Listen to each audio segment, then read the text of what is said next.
Not the ticket. Thomas had to stay in the siding for the rest of the day. His fire went out and he grew colder and colder. The rain fell more heavily, and what had begun as a splendid day began to turn into a disaster. I wish I was in my nice warm shed, he said to himself miserably. At last the inspector returned. Cheer up, Thomas, he said. You'll be at the museum tomorrow, and they have promised to mend your front end in their workshop. Thank you, sir, said Thomas. But if I can't run on rails, how can I get there? It's all fixed, replied the inspector cheerfully.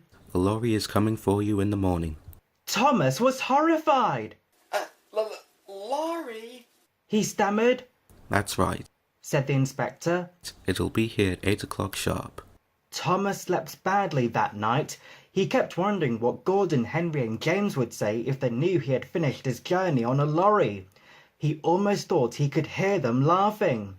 The next morning, the driver and fireman came early. A diesel shunter came to push Thomas out of his siding and along towards the road, where they found the lorry waiting. A steel cable was fastened to his coupling.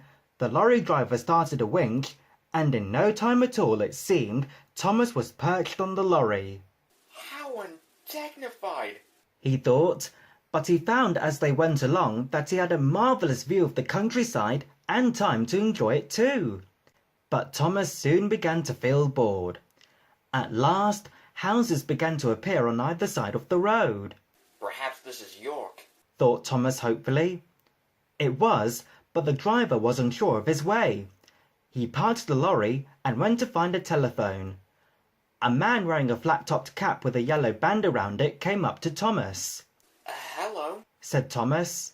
Humph, said the man. He wrote something in his notebook and went round to the front of the lorry. When the lorry driver came back, Thomas heard him say something, then slammed the cab door crossly. Soon they reached a large building with rails running into it. Thomas was unloaded and the lorry drove away. Thomas looked about him. He had arrived. When his driver and fireman came, Thomas told them about the man with the flat cap. They laughed loudly.